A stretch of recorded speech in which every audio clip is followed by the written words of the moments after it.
تھوڑا سا اگر آپ سے پوچھنا چاہوں اف یو آر کمفرٹیبل کہ وٹ کلکڈ فار یو، آپ نے کہا کہ آپ نے کافی عرصہ انگزائٹی فیس کی، وہ سنگل چیز یا وہ چلے نمبر آف تھنگز جو آپ کے لیے کلک کی، وہ کیا؟ جسے میں اپنا بدترین دور سمجھ رہا تھا وہ بہترین دور کا آغاز تھا. اچھا. پہلے ہوا میں اکیلا، کیونکہ میں نے ایک ڈیسیجن لیا، سب نے چھوڑ دیا، ٹھیک ہو گیا. اتنی آئسولیشن تھی کہ، اور پہلے بالکل مجھے اللہ کی رحمت سے میں نا امید ہو گیا تھا، اور مجھے لٹرلی وہ سوسائڈل تھاٹس بھی آنا شروع ہو گئے. تو اسی دوران میں ایک ویڈیو سن رہا، تو اس میں وہ اللہ نے کسی نہ کسی کو بہانہ بنانا ہوتا ہے، وسیلہ بنانا ہوتا ہے. تو وہ قاسم علی شاہ صاحب کی نا میں سن رہا تو ایک ویڈیو، تو اس میں انہوں نے کہا کہ حضرت واصف علی واصف رحمۃ اللہ علیہ. تو میں نے ویسے ہی نا میں نے سرچ کیا، تو پہلی ویڈیو جو سامنے آئی وہ تھی غم. تو اب وہ میں نے کلک کی، کیونکہ اب وہ جیسے میں نے کلک کی تو اس میں الفاظ یہ تھے کہ غم میں غم دینے والے کو یاد رکھنا، یاد رکھنا تیرے رب سے سب سے قریبی رشتہ سجدے کا ہے، اور اس سے بھی قریبی رشتہ آنسوؤں کا ہے. آنکھ میں آنسو ہیں، سر سجدے میں ڈال، نام محمد آہوں میں، دیکھ یہ غم تجھے کیسے سرفراز کرتا ہے. یہ وہ موتی ہیں جو تجھے تیرے مقام سے آشنا کریں گے. غم سے گھبرانا نہیں ہے، غم کو ریڈ کرنا ہے. وہ حدیث شریف نہیں سنی کہ جس باپ نے 3 بیٹیوں کو پال پوس کے بڑا کیا اور رخصت کیا، یعنی کہ رخصتی کا غم برداشت کیا، جو 3 دفعہ، کیونکہ جتنی پیاری بیٹی ہوگی اتنا بڑا غم دے کے جائے. تو جو 3 دفعہ اس غم سے گزار دیا گیا، اگلا مقام اس کا رسول اللہ صلی اللہ علیہ وسلم کے ساتھ ہے. تو غم تو تجھے اللہ کے قریب کرنے آئے، یہ شارٹ کورس ہے. اب میرے لیے جو میری تنہائی تھی وہ میری سب سے بڑی سپورٹ اس لیے بن گئی کہ مجھے کوئی ڈسٹریکٹ کرنے والا نہیں تھا. پھر میں نے اور سنا، پھر میں نے اور لوگوں کو سنا، پھر میں نے اسی طرح سے یوتھ کلب، اسی طرح سے طه ابن جلیل، سارا اکثر جب وہ جو تھا، جو لاسٹ جو ہمارا ہوا تھا، تو اس میں میں نے انہی کی سنی باتیں انہی کو سنا رہا تھا. تو بس دیکھیں نا کہیں سے بھی اگر، اور ان سے بھی جب پوچھتے تھے نا جیسے کہ آپ کے لیے ہم کیا کریں، تو انہوں نے کہا کہ میرا یہ پیغام لوگوں تک پہنچا کہ یہ جو ہم عمل سے خالی ہو گئے ہیں نا، وہ علم جو عمل سے خالی رہ جائے اس کا بھی پوچھا جائے گا. صحیح بات. تو کرنے والے کام ہے، کر ڈالو. ہمارا سب سے بڑی خوش فہمی ہماری یہ ہے کہ ہمارے پاس ٹائم ہے. ہم انفارچونیٹلی آخری سانس کو موت سمجھتے ہیں. بچپن مر گیا، جوانی مر گئی. جوانی تو ہاتھوں سے ایسے نکل جاتی ہے جیسے مہندی کا رنگ، ٹھیک ہے. اور پھر جب آپ کو پتہ چلتا ہے تو آپ اس بڑھاپے میں ہو، اور اب آپ جب ماضی میں دیکھ رہے ہوتے ہو کہ کہیں میں اب کیا لے کے جا رہا ہوں اللہ کے پاس. تو یہی ہے کہ یہی وقت ہے. تو جس ٹائم میں بھی گلہ کر رہا تھا، شکوے کر رہا تھا، اور پھر انہوں نے کہا کہ خواہشیں ٹوٹنے کا اور اس غم سے نکلنے کا ایک ہی طریقہ ہے کہ کوئی ایک خواہش ایسی ڈیولپ کر لی جائے جو باقی تمام خواہشات پہ بازی لے جائے، لیکن وہ خواہش ٹھہرنے کی نہ ہو، جانے کی ہو. فکر آخرت تمہیں دنیا کی ہر فکر سے آزاد. صحیح بات. جو بن دیکھے رحمان سے ڈرتا تھا وہ تب نہیں ڈرے گا جب دیکھے گا. صحیح بات. بلکہ لاسٹ جب میں لاہور آیا تھا تو یہ میں نے وہ ٹی وی لگایا تو وہ قرآن کی، تو اس میں نا اس کی آیت، اس کا ترجمہ کہ قرآن پاک میں اللہ تعالیٰ کہتا ہے، ارشاد فرماتے ہیں کہ تم وہ وعدہ یاد رکھو جو تم نے مجھ سے کیا تھا، میں وہ وعدہ یاد رکھوں گا جو میں نے تم سے کیا تھا. تو ہم نے بس وہ وعدہ کیا تھا. نماز بھی تو اللہ کی یاد ہے نا. صحیح. تو اور پھر دوسرا یہ کہ یکسوئی، کہ جب آپ کا نا یکسوئی نصیب ہو جائے، ایک ہی آپ ڈائریکشن میں چلنا شروع ہو جاؤ. محبت کیا ہے؟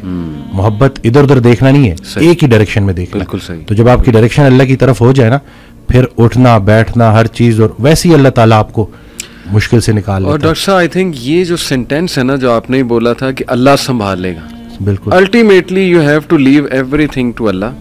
اور قرآن مجید میں بھی اللہ، ایون نبی صلی اللہ علیہ وسلم کہتے ہیں نا کہ تم مشورہ کرو لیکن اس کے بعد اللہ پہ توکل کرو اور چھوڑ دو، اللہ تعالیٰ اس کو سنبھال لے گا. آئی تھنک جب ہمیں یہ بلیف ہو گیا نا کہ کائنات کا نظام چلانے والا اللہ ہے، لوگوں کے دلوں کا کنٹرول اللہ کی 2 انگلیوں کے درمیان ہے، یہ حدیث میں آتا ہے.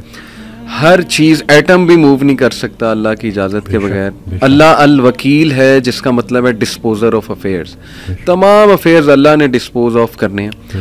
جو آپ کی زندگی میں ہو رہا ہے یہ آپ توکل رکھیں، یقین رکھیں کہ وہ اللہ کی اجازت سے ہو رہا ہے. اس کا ایک مقصد ہے، بس آپ نے یہ تلاش کرنا ہے بجائے کہ اس غم کو اپنے سر پہ چڑھانے کے.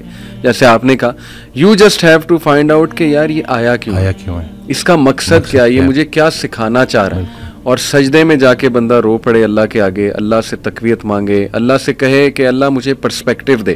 بلکہ میں ایک کوٹ پڑھ رہا تھا، ایون دو ہی از اے نان مسلم رائٹر ہے بہت بڑا، میرے ذہن سے ابھی خیر نام نکل گیا، انہوں نے بڑی کمال کی بات کی.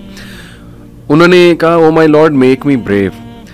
اینڈ مجھے ایسی سکت دے کہ میں اپنے غم سے وہ ریزن ڈھونڈ سکوں کہ یہ آیا کیوں ہے. سبحان اللہ. یعنی ایون دو از اے نان مسلم, لیکن یہ کہ اتنی اس میں عقل ہے کہ وہ یہ دعا کر رہا ہے.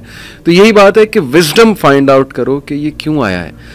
اور بلکہ میں ڈاکٹر صاحب, ایک میرے دوست ہیں بڑے اچھے اسکالر ہیں, انہوں نے ایک بڑی پیاری بات کی. انہوں نے کہا کہ جب بندے پہ غم آئے نا تو چلو کچھ دیر غمگین رہنا یہ نیچرل ہے, فطری ہے.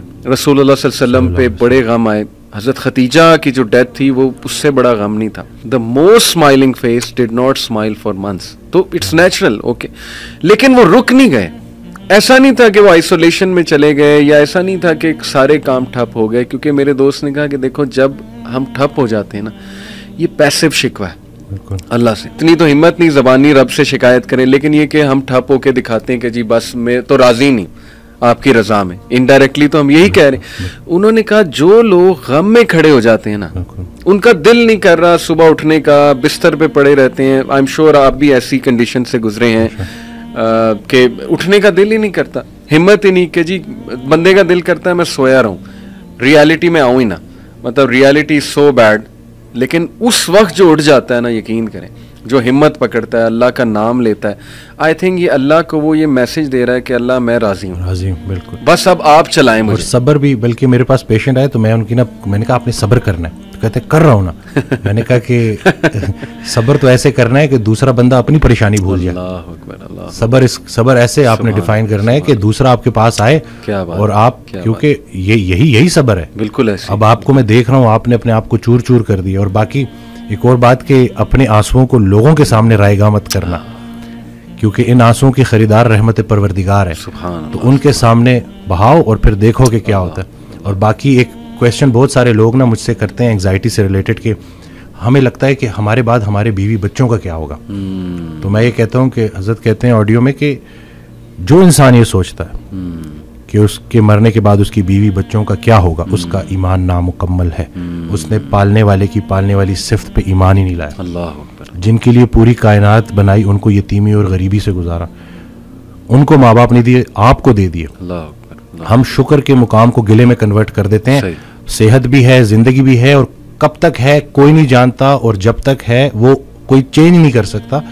تو پھر ابھی کیوں پریشانی لیتے ہیں؟ کیا ان بچوں کو ہم پال رہے ہیں؟ صحیح بات. کیا ہم خود کو پال رہے ہیں؟ کیا ہم اس قابل ہیں؟ بے شک. قد پہ حد کا پہرا, صحت پہ بیماری کا پہرا, اور اتنے پہروں میں پیدا کیا ہوا انسان چاہتا کیا ہے؟ آزادی. تو یہ کر کے دیکھ لے. صحیح بات.